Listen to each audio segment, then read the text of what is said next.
Now, a reminder of the big breaking news. Manchester United have made an official bid worth just under £74 million to RB Leipzig for striker Benjamin Sissoko. The fee is an initial £65 million plus around £8.9 million in performance-related add-ons. We're going to go to Keith Downey, who is still at the Newcastle United training ground and joins us live now. Keith, what can you tell us? What does this fresh bid mean and the knock-on for Newcastle?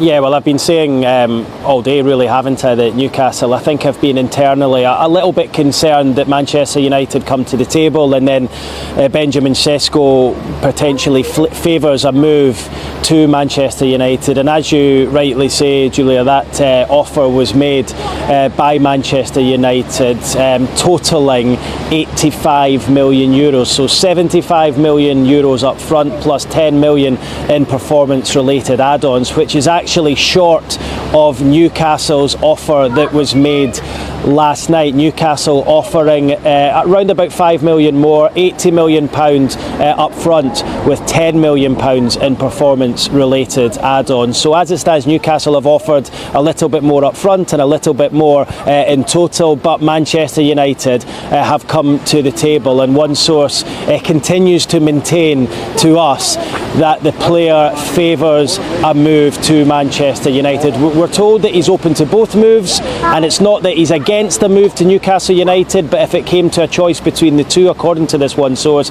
Manchester United would be the choice. Now remember, we have yet to hear back from Leipzig as to whether they've accepted Newcastle's 80 plus €10 million offer last night, and of course we are yet to hear if they have to accept this one from Manchester United as well, but it would be surprising if they accept a lower bid and not the higher one from Newcastle United that was made last night. So it's all becoming a bit of a confusing situation, but I think internally here in Newcastle they were given some encouragement in the last 24 hours that the player would be up for moving to Newcastle, but there was also that concern that perhaps that was just to smoke out the formality from Manchester United to stoke out that interest with a formal bid, and it looks as though that is what has happened today, and it feels from certainly the noises that we're hearing that Leipzig will leave it up to the player to decide. So look, we've not heard the last of this one. I think there'll still be a bit more negotiating to come,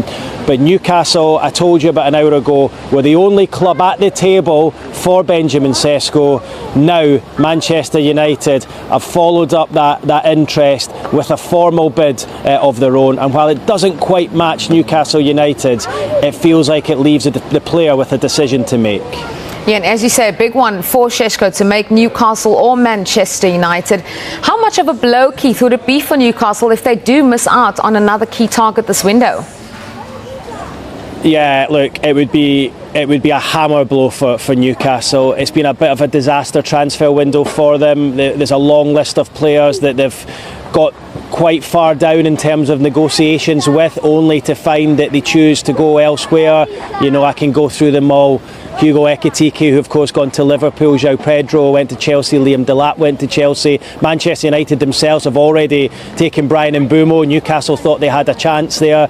Dean Howson, the Bournemouth central defender, went to Real Madrid. There's a number of players who Newcastle felt they had a chance of signing, but have gone elsewhere. The fact they've got to this stage with Sesko, and it's a player that they've admired for a long time, and it feels as though the options available to Newcastle in that striking department are getting less and less. This one will really hurt if he goes to Manchester United instead, because the Man United front three next season of Cunha, Mbeumo and potentially Sesko, if he makes the move, would be a front three that Newcastle would have loved to have had. So look, it's been a really, really difficult window, but look, it's still alive. Newcastle's offer remains on the table. It's not been rejected. Neither is Manchester United, and I'll say it again, Newcastle's offer is more. So that just adds another layer of intrigue to this ever-developing story.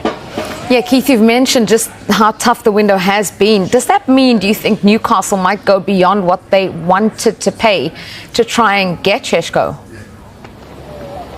I think they probably already have. Julia, if I'm honest with you. I mean, that's a lot of money as far as Newcastle United are concerned. Remember, their club record was the 58 plus 5, 63 million total that they paid for Alexander Isak 3 years ago. So this offer is essentially £70 million plus round about £8.5 million in add-ons. So almost £80 million the total. So it would smash their club transfer record. That is the offer that's on the table with RB Leipzig. So I think that shows how much Newcastle want to sign the player. I'm sure they'd probably make him the highest earner at the club as well. So look, they're throwing everything at it. They're making it clear to Sesko they want him here, in the knowledge, of course, that they've got a player in the shape of Alexander Isak who's agitating to leave.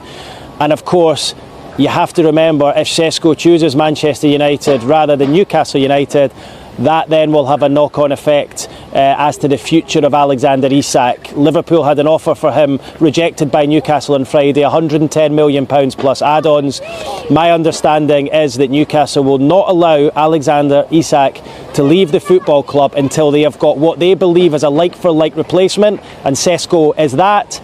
And coupled with that, Liverpool make an offer that Newcastle can't refuse. And of course, they refused that one last week. So this isn't just about Sesko and Newcastle and Sesko and Manchester United. This is also about Isak in Newcastle and Isak in Liverpool as well. So yeah, it's a very complicated situation, and that has just added a real extra dimension of drama to it. The fact that Manchester United have come to the table and made that offer, €75 million plus 10, following in Newcastle's offer last night, which was €80 million plus 10.